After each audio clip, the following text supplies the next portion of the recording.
말씀은 요한복음 2장에서 보겠습니다. 요한복음 2장 1절로 11절의 말씀입니다. 요한복음 2장 1절로 11절의 말씀. 사흘 되던 날에 갈릴리 가나에 혼인이 있어 예수의 어머니도 거기 계시고 예수와 그 제자들도 혼인의 청함을 받았더니 포도주가 모자란지라 예수의 어머니가 예수에게 이르되 저희에게 포도주가 없다 하니 예수께서 가라사대 여자여 나와 무슨 상관이 있나이까 내 때가 아직 이르지 못하였나이다. 그 어머니가 하인들에게 이르되 너희에게 무슨 말씀을 하시든지 그대로 하라 하시니라. 거기 유대인의 결례를 따라 두세 똥 되는 돌 항아리 6이 놓여 있는지라. 예수께서 저에게 이르시되 항아리에 물을 채우라 하신즉 아구까지 채우니 이제는 떠서 연회장에게 갖다 주라 하시매 갖다 주었더니 연회장은 물로 된 포도주를 맛보고 어디서 났는지 알지 못하되 물도온 하인들은 알더라. 연회장이 신랑을 불러 말하되 사람마다 먼저 좋은 포도주를 내고 취한 후에 낮은 것을 내거늘 그대는 지금까지 좋은 포도주를 두었도다 하니라. 예수께서 이 처음 표적을 갈릴리 가나에서 행하여 그 영광을 나타내심에 제자들이 그를 믿으니라. 아멘. 기도하시겠습니다. 걸어가신 아버지 감사합니다. 부족하고 어린 점 세우셔서 감히 하나님의 말씀을 태어나게 하여 주시니 감사합니다. 아버지 귀한 말씀 증거할 때 성령께서 종의 입술에 기름심이 넘치게 되기도 해주시고 아버지 성대에 기름 부어주셔서 전해주는 말씀이 불이 되고 검이 되어 우리의 영과 혼갑이 관절과 고시를 찔러주게 하는 능력의 말씀, 생명의 말씀, 살리는 말씀이 되기도 주시옵소서. 예배를 회방하는 악한 흑암의 세력을 다 예수 피로 멸하여 주시고 오직 성령께서만의 시간을 주관하시고 하나님 영광 받으시고 높임 받아 주옵소서. 예수님의 이름으로 감사하며 기도합나이다. 아멘. 할렐루야. 오늘 요한복음 2장 1절로 11절을 본문으로 해서 인간의 실패의 때가 하나님의 기회라고 하는 제목으로 함께 은혜 받기를 원합니다. 사람들은 누구나 범사의 모든 일들이 다 잘되고 매사에 내가 무엇이든지 할 수 있다라고 생각하고 자신만만할 때는 하나님을 찾지도 않습니다. 하나님을 의지하지도 않습니다. 하나님 없이도 얼마든지 살 수 있다고 생각을 합니다. 또한 이들은 하나님을 두려워하지도 않습니다. 자, 이것은 왜 그렇습니까? 바로 인간의 교만에서 나온 얘기예요. 그러나 자기의 삶에 실패하고 고난과 절망에 처하게 되면은 자연히 자기를 도울 자를 찾다가 결국 하나님을 찾게 되는 것입니다. 그렇기 때문에 인간이 삶에 실패했을 때가 하나님께서 우리의 삶 속에 개입하실 수 있는 좋은 기회가 될 수 있다는 것입니다. 모든 일들이 거침없이 잘되고 만사가 형통하고 모든 범사가 잘되고 삶이 평탄할 때 이럴 때 하나님을 찾으면 얼마나 좋겠습니까? 그러나 자신에게 아무런 문제가 없고 무슨 일을 하든지 모든 것이 다 평탄하고 모든 것이 다 형통할 때는 하나님께서 내 삶에 들어오시지 못하도록 막아버림으로 우리의 삶 속에 들어오실 수가 없어서 하나님께서 우리를 위해서 일을 하실 수 없다는 거예요.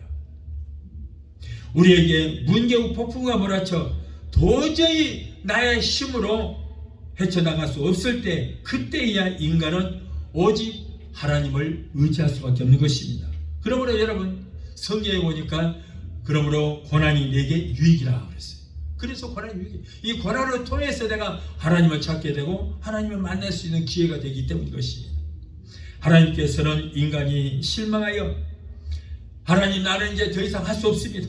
내 힘으로 할 수 없습니다. 아무것도 할 수 없습니다. 나는 부족합니다. 이렇게 하고 하나님 앞에 나와서 기도하고 자신의 삶을 온전히 하나님께 의지하고 맡길 때 이때가 바로 하나님께서 일하실 수 있는 기회로 삼으시고 우리 가운데 오셔서 역사하시는 거예요. 자, 첫째로 야곱의 예를 한번 들어보겠습니다. 성경에 보면 이삭의 아들 야곱은 꾀가 굉장히 많은 사람입니다. 그런 에서와 쌍둥이로 태어났는데 에서가 먼저 나오고 그리고 야곱은 에서의 발뒤꿈치를 잡고 나왔어요. 야곱이라는 사람의 이름은 이 사기꾼이라 그런 뜻입니다. 야곱이라는 이름의 뜻은 사기꾼이다. 그런 여자처럼 성격이 아주 차분합니다.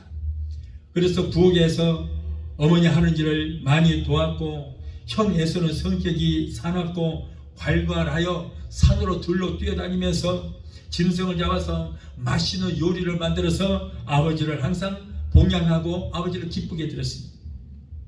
아버지 이삭은 이렇게 사나이다운 에서, 사냥에다가 항상 아버지를 공경하는 그런 에서를 무척 사랑하시고 좋아했습니다. 어느 날 에서가 사냥을 하고 집에 돌아왔습니다. 배가 너무 고픕니다. 배가 잔뜩 고픈데 이제 집에 들어오니까 굉장히 맛있는 냄새가 나는 거예요. 이게 뭔가 하고 보니까 야곱이가 팥죽을 끓이고 있었습니다. 안 그래도 하루 종일 산으로 뒤로 뛰어다니고 그러다가 집에 들어왔으니 얼마나 배가 고팠겠어요. 그런데 그 팥죽을 보고 내게 팥죽 한 그릇 먹여달라 이렇게 요청을 했습니다. 당시에 하나님께서는 장자를 통하여 그 가문에 축복을 했었습니다. 그러므로 야곱은 그동안에 장자가 되지 못한 것에 대해서 늘 억울하게 생각했었습니다. 그런데 마침 형 에서가 와서 죽을 달라고 하자 이제는 이 장자권을 빼앗을 수 있는 정말로 좋은 기회라고 생각이 들었습니다. 쌍둥이 형제라서 단 몇 분 차이로 1분 아니면 2분 차이로 조금 늦게 나왔다는 그것 때문에 장자의 자리를 빼앗겼으니 평소에도 얼마나 억울했겠어요. 어떻게든지 빌미를 찾아서 장자 자리를 뺏으려고 그랬는데 마치 잘 된 거예요. 형이 내게 아쉬운 소리를 하다니 얼마나 배가 고플까. 이럴 때 기회다 하고는 내가 팥죽을 줄 테니 형의 장자권을 내게 팔으라 그랬어요. 자, 이렇게 야곱이 장자권의 중요함을 알게 되면서 어떻게 해서 이렇게 장자권이 중요하다는 것을 알고 그렇게 장자권을 빼앗으려고 했을까. 항상 어머니가 부엌에서 일할 때 옆에서 거들고 쌀도 씻어주고 불도 떼주고 그러면서 어머니 리브가가 항상 이 야곱의 귀에 닳도록 장자권에 대한 얘기를 해주는 거예요. 그는 어머니께 조상 아브라함은 어떤 분이시며 하나님의 명령을 받고 저 갈대와 우루 메소포타미아 지역을 떠난 사건으로부터 시작하여 기적적으로 나이 100세에 이삭을 낳은 일, 할아버지 아브라함이 아들 이삭을 모리아산에서 하나님께 제물로 바치기 위해서 죽이려고 했던 이 모든 일들을 다 얘기해 줬어요. 그동안에 그 얘기를 듣던 중에 내가 얼마나 중요한 인물인가. 내가 만일에 장자권만 뺏은다면 나는 굉장한 행운하다. 나는 그렇게 되면 하나님이 얼마나 중요한 사람이 되겠는가 하고 그때부터 장자권을 뺏으려고 욕심을 했던 거예요. 또한 하나님께서는 가문과 혈통을 매우 중요하게 여기신다는 것 사실과 장자권의 축복에 대해서 알게 되자 야곱은 형의 장자권 그 자리를 어떻게든지 빼앗으려고 노리고 있었던 것입니다. 그래서 그 장자의 자리를 이제 어떻게든지 빼앗으려고 그렇게 노리던 차에 마치 형이 팥죽 한 그릇을 요구하자 장자권과 팥죽 한 그릇을 바꿀 것을 제안을 했습니다. 그렇다면 이처럼 아버지와 형님을 속여서라도 장자에게 주려고 하는 그 복이 도대체 어떤 복이었기에 목숨 걸고 생명 바쳐서 아버지와 형님까지 속여서 이 장자권을 뺏어오겠던 것인가. 얼마나 도대체 무엇이 약속이 됐기에 도대체 그 형님에게 있는 장자권이 얼마나 가치가 있기에 그렇게 장자권을 빼앗으려고 했던가. 그게 답이 있어요. 제 당시에는 히브리인들은 조상을 통해서 내려온 그 가문의 축복은 항상 장자를 통해서 유임을 합니다. 그런 제도가 있었던 때이기 때문에 이 가정은 장자를 통해서 복이 임할 텐데 다른 집과는 달리 이 가정에는 지금 다른 가정에서 상상도 할 수 없는 축복이 약속되어 있는 거예요. 뭐예요? 하나님이 내려준 엄청난 축복이 있잖아요. 하나님이 아브라함에게 내려줬던 축복, 그 아브라함이 이삭에게 내려준 축복이 있어요. 그것을 자기 걸로 만들려고 그런 거예요 지금. 그 복이 어마어마한 축복이거든요. 궁금하죠? 도대체 무슨 축복이길래 그런가? 잘 들어보세요. 여기서 까딱 졸면은 정말로 몇백만 불짜리 복을 놓치려고 여러분도 잘 들으셔야 돼. 내가 어디 가서 함부로 이런 설교 안 해. 아주 노리고다가 오늘 처음으로 하는 설교 얘기하죠. 이렇게 중요한 설교예요. 자, 그런데 하나님께서 이 가정에 아브라함에게 어떤 축복이에요? 영적인 축복과 세속적인 축복을 아브라함에게 주셨어요. 그런데 그 축복이 이삭에게 전이되었고, 이삭은 이제 장자에게 이 축복을 줘야 되는 거예요. 그러니 여러분, 야곱이가 얼마나 노력했겠습니까? 창세기 12장 1절로 3절에 보면 거기에 대한 축복이 있습니다. 아브라함에게 이르시되 너는 너의 본토 친척 아비의 집을 떠나 내가 지시할 땅으로 가라. 자, 그리하면 내가 너로 큰 민족을 이루고 네게 복을 주어 너의 이름을 창대케 하려니 너는 복의 근원이 될지라. 너를 축복하는 자에게는 내가 그를 축복하고 너를 저주하는 자에게는 내가 그를 저주하리니 땅의 모든 족속이 너를 인하여 복을 얻을 것이라. 이런 축복이에요. 어마어마한 축복입니다. 갈대와 우르지방 저 메소포타미아 지역 그곳을 떠나라.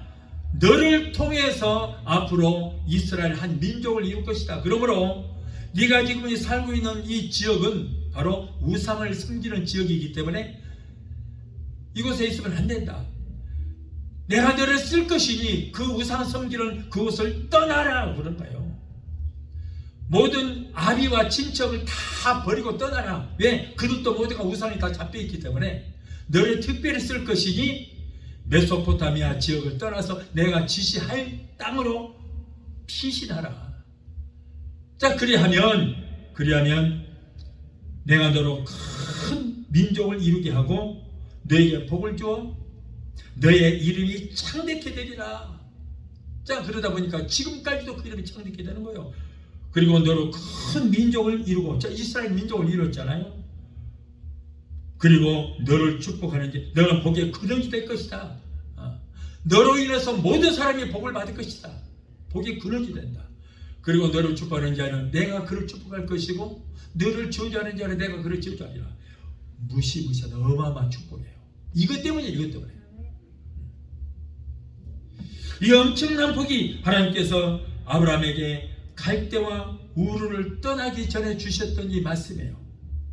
하나님께서 아브라함에게 대는 이 복이 이삭에게 임하였고, 그리고 이 복이 장자인 에서를 통하여 그 가문에 내려오기 때문에 야곱은 형의 장자권을 어떻게든지 빼앗아서 아버지 이삭에게 임한 이 하나님으로부터 내려온 축복을 자기가 가로채려고 했던 거예요.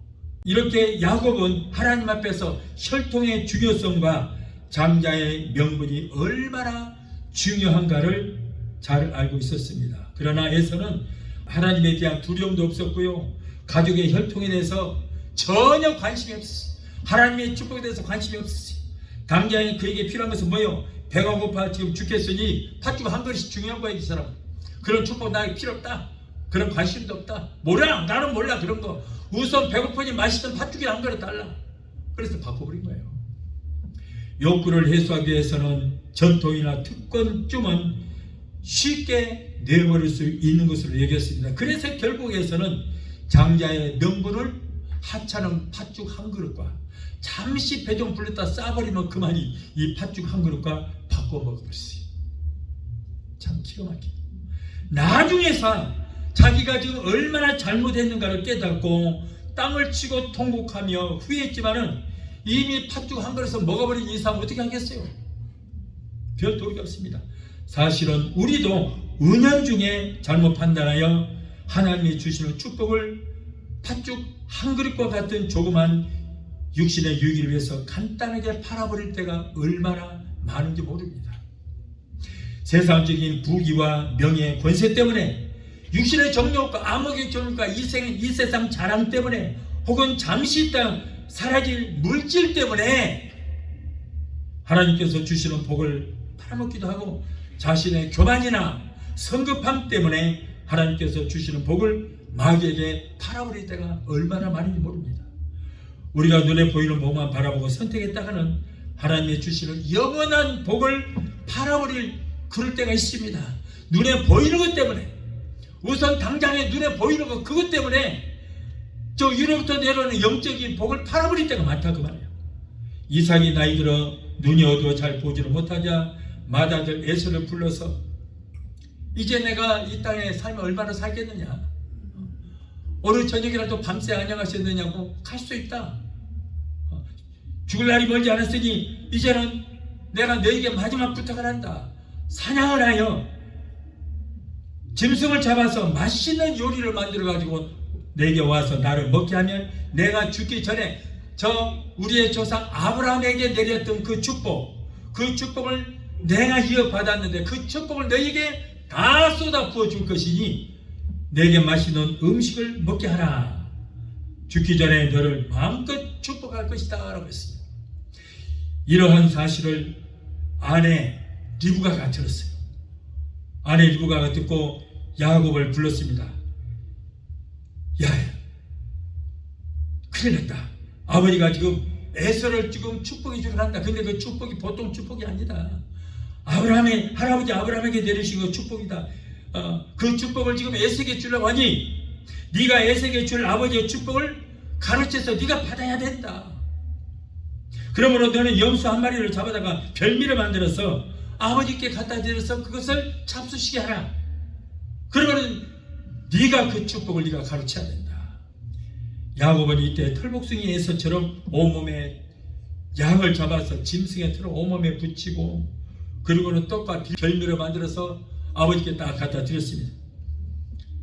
자, 그런데 맛있게 먹었거든요. 먹었는데 가만히 보니까 이게 목소리가 에서의 목소리가 아닌 것 같아요. 그래서 너 누구냐? 예, 아버지 저 에서입니다. 아니, 이상하다. 에서 아닌 것 같아. 너 손 좀 내밀어 봐라. 에서는 털복숭이잖아요. 그래서 만져보니까 입이 다 준비하고 갔어. 털을 잔뜩 묻히고 왔어. 예, 아버지 여기 있습니다. 만져보니까 털복숭이란 말이에요. 손을 잡아본 이삭은 손에 털이 많은 것을 보아서 에서가 틀림없다고 생각하고 그 가지고 온 별미를 맛있게 먹은 후에 야곱을 자기에게 있는 모든 축복, 아브라함이 자기에게 내렸던 모든 축복을 하나도 남김없이 거기다 다 쏟아줘 버렸습니다. 에서에게 줄 단 하나의 축복도 남기지 않고 다 야곱에게 줘버렸어요. 나중에 에서가 와서 아버지 내게 축복해 주세요. 너 누구냐? 에서입니다. 조금 전에 너 와서 축복 가져갔잖아. 아닌데요. 지금 왔는데요. 그래? 네 동생한테 내가 다 줘버린 것 같다. 아니 조금 나머지라도 주세요. 아니 하나도 없어. 다 줘버렸어요.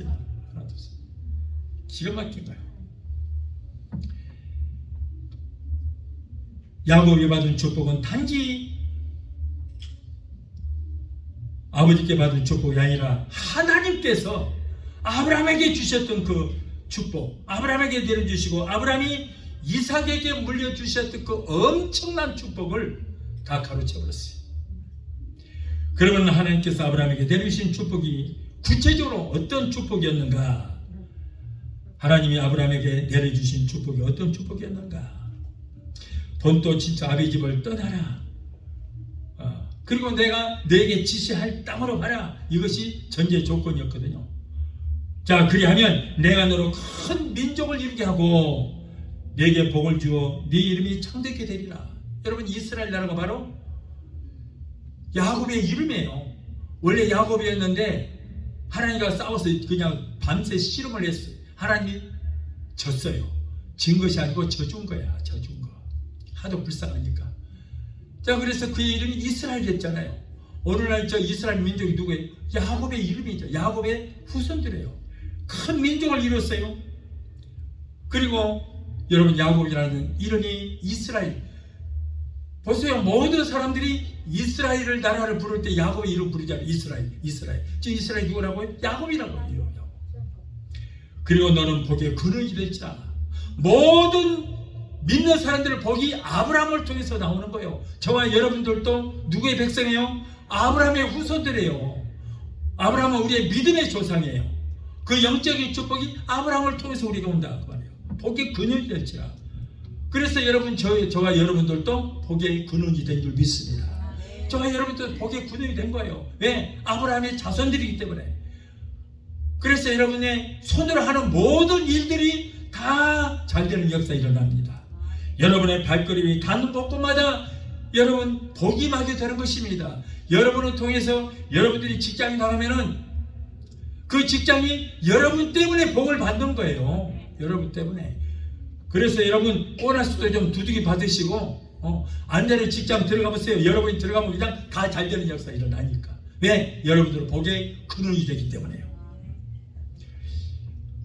그리고 너를 축복하는 자리에 내가 그를 축복하고. 자, 여러분, 지금 미국의 역사가 몇 년이나 될까요? 몇 년이나 돼? 난 미국의 역사가 나 참 이상해. 근데 나는 내가 내 나름대로 그냥 정했어요. 오늘날 미국 역사 그러면은 필라델피아에서 독립선언서를 발표한 날을 미국의 역사라고 그러는데 그냥 독립선언서를 발표한 것 뿐이에요. 임시 정부로서 독립선언서를 발표한 그것 뿐이에요.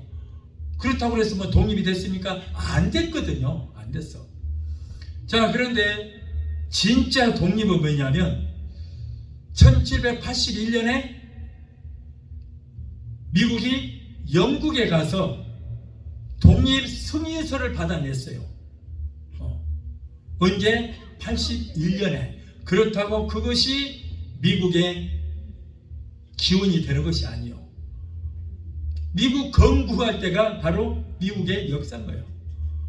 그러면 이제 독립선언서를 영국에서 받아왔고, 그리고 1787년에 의회에서 헌법이 제정되고 대통령이 세워지고 의회가 구성이, 이것이 바로 미국의 역사인 것입니다.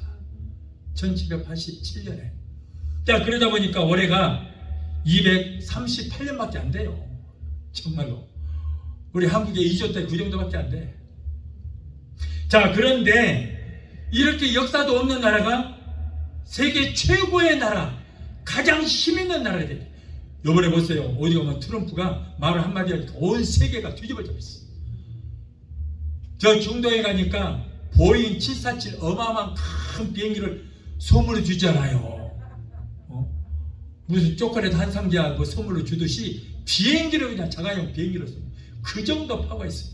왜 그래요? 바로 이스라엘을, 너를 축복하는 자를 내가 그를 축복할 것이다 그랬잖아요. 여러분, 이스라엘을 축복하고 이스라엘을 도와주는 나라는 지구상에 미국밖에 없어요. 미국만이 이스라엘을 도와줘요. 그래서 하나님께서 미국을, 역사도 없는 이 나라를 하나님께서 세계 최고의 나라로 축복하신 줄 믿습니다. 미국을 건드릴 나라가 어디 있어요? 온 세계가 연합을 해서 미국 싸워도 미국 못 이깁니다. 못 이겨요. 그리고 여러분, 중동이라든가 러시아라든가 저 중국 이런 나라들은 얼마나 이스라엘을 저주하는지 몰라요. 다 망해요. 이번에 미국이 더 잘한 것은 저 하버드 대학에서 이스라엘을 반대하고 그리고 팔레스타인을 갖다가 지지하는 그 학생들 다 제적시켜버려, 다 쫓아내버렸잖아요. 이렇게 미국이 이스라엘을 보호를 하고 축복하기 때문에 하나님께서 그러면 그럴수록 더 축복해 주시는 거예요. 이렇게 너를 축복하는 자는 내가 그를 축복하고, 너를 저주하는 자, 이스라엘아, 너를 저주하는 자는 내가 그들을 저주하리라 그랬어요. 이러한 복을 받은 거예요. 엄청난 축복입니다. 야곱은 할아버지 아브라함에게 하나님께서 주셨던 이 축복을 이어서 받기 위해서 온갖 수단과 방법을 다 가리지 않고 썼습니다. 이삭은 야곱에게 육적인 축복과 영적인 축복을 다 쏟아 부어줬습니다. 특히 마민이 야곱에게 굴복하리라는 영적인 축복을 주심으로 야곱의 후손이 하나님의 선민으로 택정돼서 많은 민족 중에서도 제사장의 나라가 될 큰 축복을 쏟아 부어준 줄 믿습니다. 야곱 그의 줄기에서 세상을 구원할 메시아가 나왔잖아요. 이거보다 더 큰 축복이 어디 있어요? 그 야곱이 그 이스라엘의 그 줄기에서 세상을 인류로 구원할 메시아가 탄생이 되었고, 그리고 야곱의 12지파의 조상이요 이스라엘 나라의 시조가 되는 엄청난 축복을 받게 됩니다. 야곱은 어머니 리브가에게 이러한 비밀을 알았기 때문에 어떻게든지 장자권을 빼앗으려고 수단과 방법을 가리지 않았던 것입니다. 여러분, 저와 여러분들도 세속적인 저 세상의 축복을 우리가 바랄 것이 아니고 이런 영적인 축복을 저와 여러분은 사모해야 될 줄로 믿습니다. 하나님은 아브라함을 복의 근원으로 세우셨는데 아브라함의 복이 이삭에게 이어졌고, 그리고 아브라함의 복이 이삭을 거쳐 야곱으로 이어질 것을 여러분은 확인시켜 줬던 것입니다. 그래서 우리는 아브라함의 하나님, 이삭의 하나님, 야곱의 하나님이라고 하는 거예요. 야곱이 바로 그 복을 욕심을 위해서 형 에서를 속여서 복을 가로챘던 것입니다. 만일 아버지 이삭이 장자인 에서에게 이렇게 안수하여 그 복을 에서에게 내렸더라면 오늘날 우리는 아브라함의 하나님, 이삭의 하나님, 에서의 하나님이라고 불렀겠죠. 에서는 나중에 사냥에서 돌아와서 야곱에게 속은 것을 알고 동생을 죽여버리려고 했지만 이미 때는 늦었습니다. 야곱은 에서의 축복을 가로채고 이제 그 축복을 받고 나서 바단 저 아람에 있는 외삼촌 라반에게로 도망갔어요. 이미 이제 이 복을 받았으니 이제 벌장 다 받다, 나는 도망가자. 형님 무서워서 도망갔습니다. 그리고는 이제 라반에게로 가서 세경도 받지 않고 20년 동안을 머슴살이를 했어요. 그래도 행복한 거야. 왜? 그 엄청난 복을 이미 받았으니까. 야곱은 20년 동안의 객지생활을 마치고 이제는 2명의 아내와 11명의 아들들을 데리고 돌아올 때에 그때까지도 원한이 사라지지 않았던 이 에서는 400명의 군대를 이끌고 완전 무장을 하여 야곱을 뒤쫓았습니다. 야곱은 너무 두려워서 야복강가에서 2 아내와 2 여종과 11아들 그리고 1명의 딸들을 먼저 건너게 하고, 그리고 혼자 남아서 엎드려 하나님 앞에 간절히 부르고 기도합니다. 기도하던 중에 어떤 사람과 날이 새도록 씨름을 했다고 했습니다. 씨름했던 그분이 바로 하나님의 것을 알게 된 야곱은 결사적으로 그 하나님을 붙들고 당신이 내게 축복하지 않으면 내가 절대 당신을 보내드리지 않겠습니다. 하나님께서 뿌리치고 도망가려고 하면은 더욱더 붙잡고 안내주일 때 어쩔 수 없이 하나님께서는 그의 환도뼈를 내가 쳐버렸어요. 깨져버렸어요. 자, 그러자 환도뼈가 유골이 되어버린 거야. 환도뼈는 어디예요? 엉덩이뼈예요. 엉덩이뼈. 엉덩이뼈가 그냥 박살나버린 거예요. 그래서 유대인들은요, 그 이후로부터 지금까지도 엉덩이 뼈에 붙어있는 살이나 힘줄을 먹지 않는다고 그래요.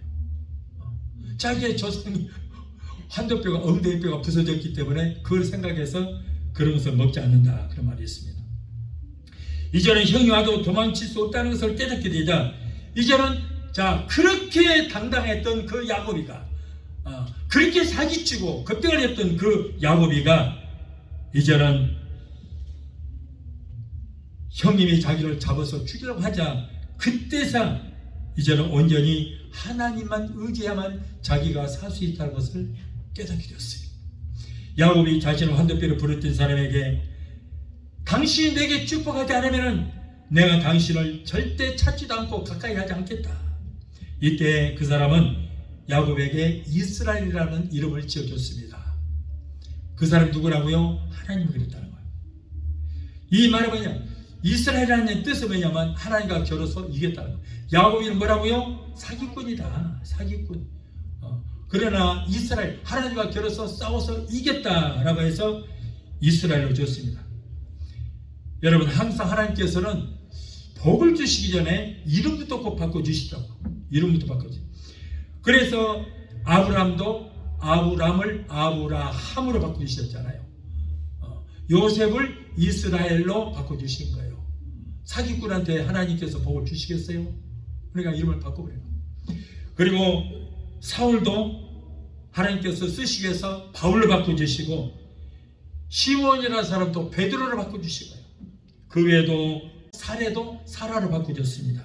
그 외에도 많은 사람들이 이름을 바꿔주셨는데, 이렇게 야곱은 이스라엘로 바꿔주셨습니다.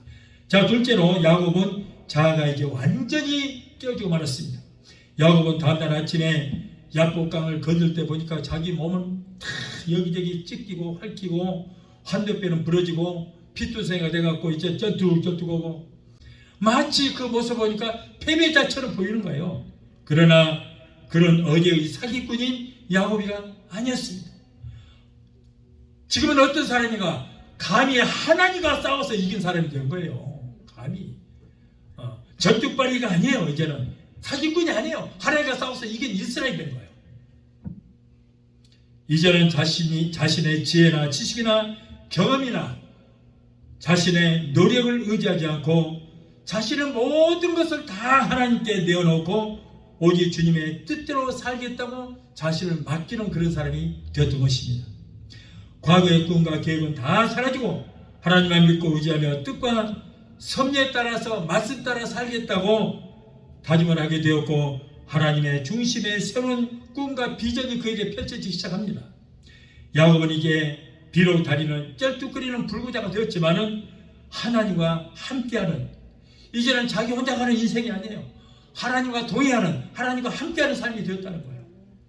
오직 하나님만 의지하고 한 걸음 한 걸음 하나님께서 부축하고 함께 가는 인생이 되었습니다.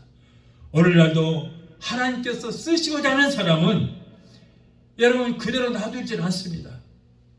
오늘날도 하나님께서 쓰시고자 하는 사람은 자아의 환도뼈, 교만의 환도뼈, 자기 중심적인 환도뼈를 부러뜨리고 오직 하나님께서 당신만 의지하게 만드는 거예요. 한편 동생을 죽이려고 했던 에서는 동생이 다리를 쩔뚝거리고 에서에게 다가오자 불쌍한 생각이 들어서 내려서 동생을 끌어안고 반가이 맞아 주었습니다. 여러분, 하나님께서 왜 야곱의 환도뼈를 부러뜨린 줄 아세요? 이것 때문에 그런 거예요. 이것 때문에. 불쌍히 여기게 하라고. 당당하게, 형님! 아유 오랜만입니다. 당장에 죽여버리죠. 네, 군대를 400명을 풀어서 죽여버리지. 뼈도 못 추려요. 그런데 불쌍히 여기게 하려고 하나님께서 환도뼈를 부러뜨리니까 보세요. 여기 엉덩이 뼈가 부러져 버렸어요. 그러니 젊은 것이 아니고 다리 찌익찌익 굽고 가는 거예요. 찢고.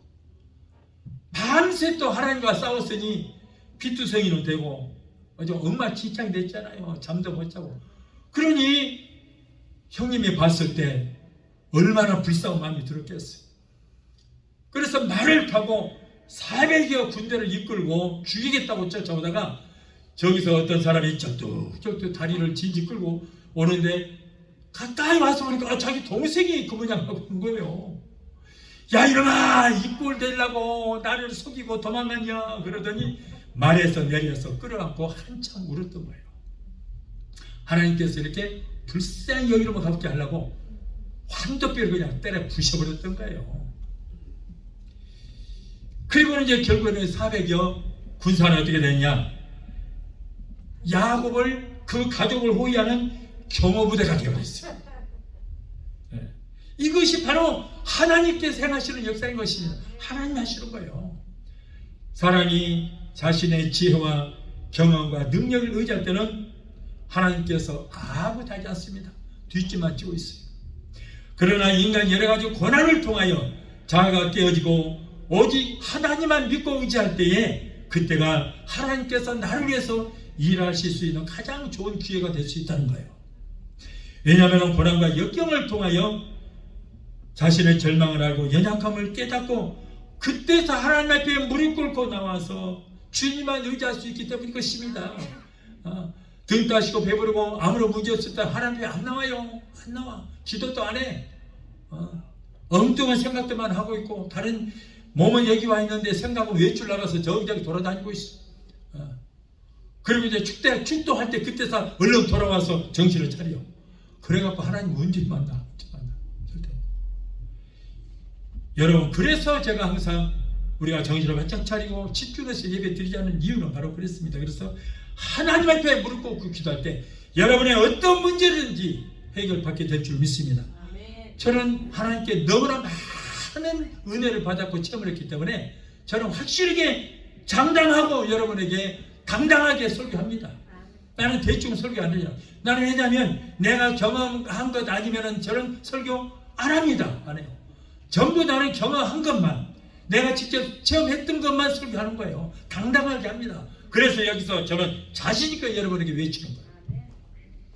그래서 여러분, 고난과 역경을 통하여 자신의 절망을 알고 연약함을 깨닫고 하나님 앞에 무릎 꿇고 주여 나는 부족합니다. 나를 도와주시라고 이렇게 하나님 앞에 나와서 의지할 때에 하나님께서 그때부터 나를 위해서 일을 해 줄 수 있습니다.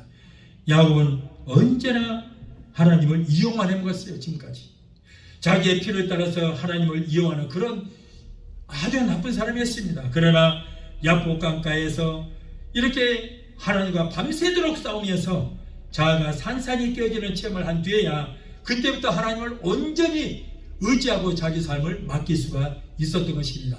이때부터 이제 하나님 역사하시는 거예요. 아멘? 뭔가 내가 하려고 하면 하나님은 할 일이 없어요. 뒷집 딱 치고 그래 얼마나 잘하나 두고 보자 구경만 하고 그랬어요. 그러나 주여 천부에 의지없어서 손 들고 왔습니다. 나는 부족합니다. 아무것도 할 수 없습니다. 하나님만 의지합니다. 하나님 내 모든 것을 주께 맡기고 의지하오니 하나님이 역사하시옵소서. 맡길 때 그때부터 하나님께서 역사하시게 되는 것입니다. 그래서 오늘 여러분 설교 제목이 뭐예요? 인간의 실패의 때가 하나님의 기회다. 하나님께서 일할 수 있는 기회다. 자, 셋째로 오늘 본문의 가나의 혼인잔치에서 우리가 또 교훈을 얻을 수 있습니다. 가나 지방의 한 가정에 혼인잔치가 있었습니다. 신랑과 신부는 있는 힘을 다해서 잔치를 베풀고 손님을 청했습니다. 이때 예수님 어머니도 청함을 받았습니다. 잔치가 한참 무르익고 있을 때에 포도주가 떨어졌습니다. 혼인잔치에 포도주가 떨어지면 이거 보통 심각한 문제가 아닙니다. 손님들은 포도주 가져오라고 막 외칩니다. 포도주 가져와라. 흥을 다 깨느냐. 그런데 이 시간에 포도주가 떨어졌으니 어디 사러 갈 수도 없고 빌리러 갈 수도 없는 그런 난처한 입장에 처했습니다.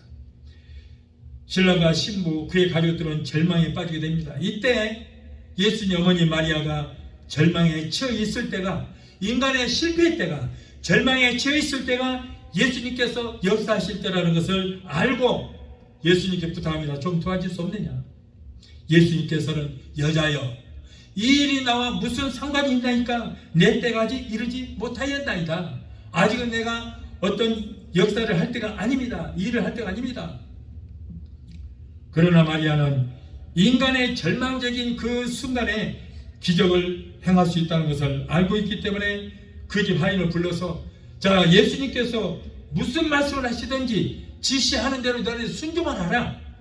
만일에 순종하지 않으면 여러분 예수님은 기적을 행하실 수 없는 거예요. 여러분 우리가 할 일은 뭐예요? 순종입니다. 순종. 우리의 순종을 통해서 예수님께서 기적을 일으키시는 거예요. 우리에게 아무런 문제가 있어도 내가 순종치 않으면 하나님은 하실 수가 없습니다. 하시지를 않습니다. 예수님은 하인에게 너희들의 기적을 행하라 하지 않았어요. 기적은 내가 행한다. 그러므로 너희는 돌 항아리에 물을 채우고 그런 다음에 항아리에 있는 물을 떠다가 연회장에게 갖다 주기만 해라. 자, 그런데 이 하인들도 그래요. 아니 지금 술을 갖다 주라고 그러는데 항아리에 물을 채우고 물 떠다 주라고 그러니 이런 말에 순종하겠어요? 그러나 마리아가 뭐라고 그랬어요? 무슨 말씀을 하시든지 너희는 그대로 순종만 해라. 그래서 순종한 거예요. 항아리에 들어있는 물은 여전히 그냥 맹물입니다. 맹물이에요. 그러나 하인들이 말씀에 순종하여 항아리에 있는 물을 떠다가 연회장에게 갖다 주러 가는 그 사이에 물이 일급수 포도주가 된 거예요. 순종했더니 그런 거예요.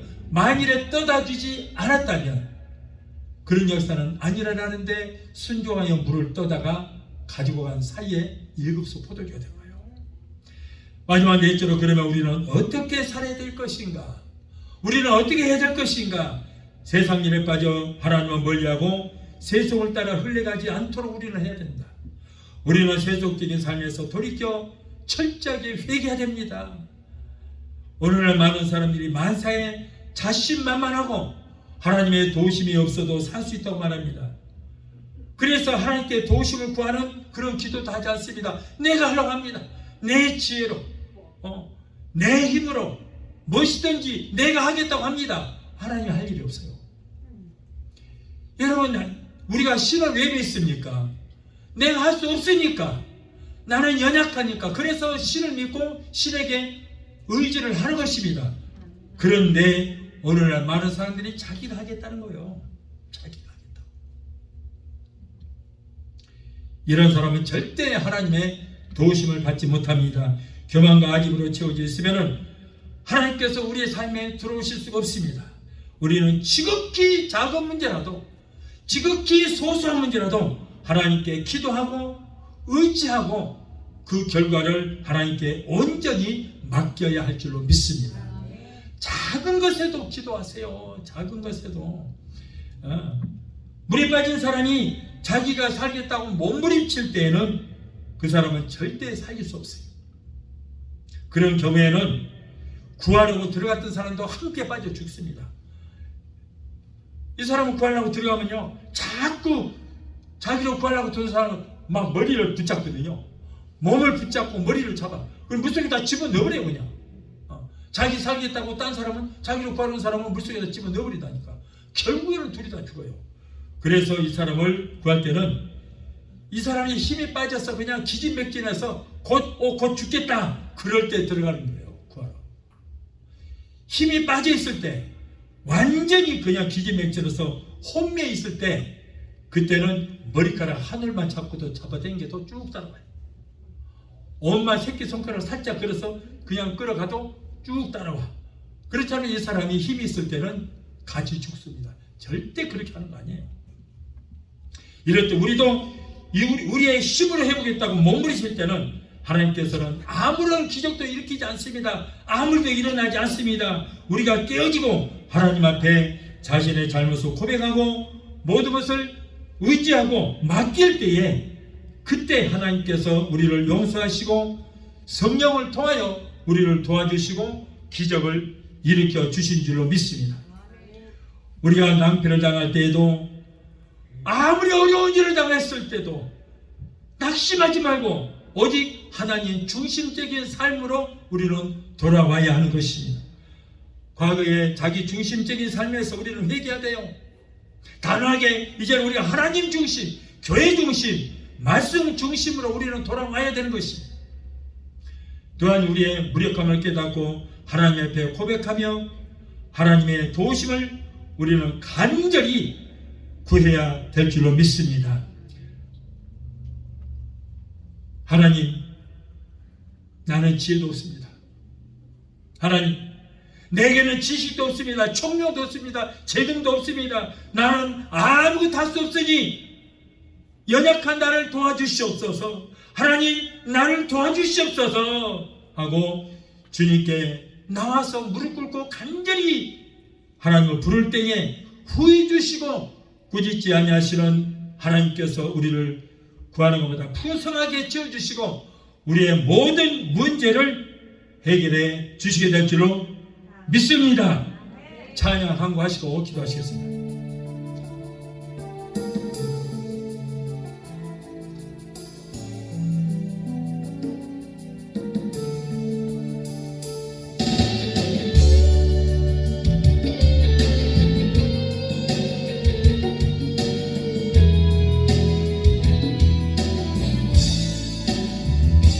내 짐이 무겁고 힘이 드냐 주 주를 보라. 고난이 유익이라 주님 말씀하시네. 나의 가는 그 길을 오직 주가 하라니. 나를 단련하신 후에는 내가 정금같이 나오리. 오늘의 아픔은 내일의 소망이요. 쓰라리 아픔 뒤에 축복이 있다네. 고난을 인생의 참 의미를 알게 하고 예수님 한 분으로 만족할 수 있어요. 나의 가는 그 길을 오직 주가 하라니. 나를 단련하신 후에는 내가 정금같이 나오리. 고난이 크면은 영광도 크는 것. 점차 받을 영광과 비교할 수 없다네. 고난의 십자가 보배이며 능력이라. 주님을 따르는 자 십자가 져야만 하리. 나의 가는 그 길을 오직 주가 하라니. 나를 단련하신 후에는 내가 정금같이 나오리. 좁은 길 가는 자 생명 길 영광의 길. 십자가 진 후에 멸류관 있으리. 기도하시겠습니다. 거룩하시고 존귀하신 하나님 아버지, 인생에 살다 보면 삶이 실패하고 불안과 절망에 빠질 때가 있습니다. 문제의 수렁에 빠져나오지를 못하고 절망 가운데 몸부림칠 때가 있습니다. 그러나 그래도 우리가 절망하지 않은 것은 문제 해결자가 되시고 우리의 인생의 생사하복을 주장하시는 하나님 아버지가 계시기 때문입니다. 우리를 도우시라고 보혜사 성령님을 보내주셨기 때문입니다.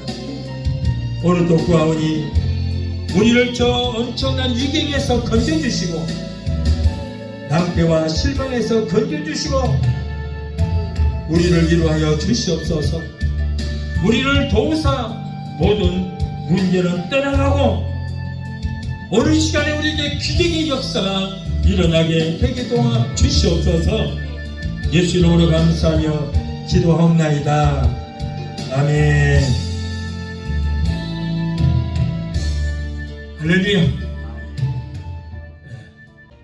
지금은 우리를 죄에서 구원하신 우리 주 예수 그리스도의 그 무한하신 은혜와 아들까지 아끼지 아니하시고 우리를 위해서 내주시기까지 우리를 사랑하시는 아버지 하나님의 극진하신 사랑과 보혜사 성령님의 내주 교통 충만성 역사심의 은혜가 오늘 주일에 참석하여 말씀으로 은혜 받고 돌아오는 귀한 성도들의 가정과 가족과 직장과 사업장과 자녀들과 생활과 모든 범사위에 베데스다 수목교회 지금부터 영원토록 함께 하시기를 간절히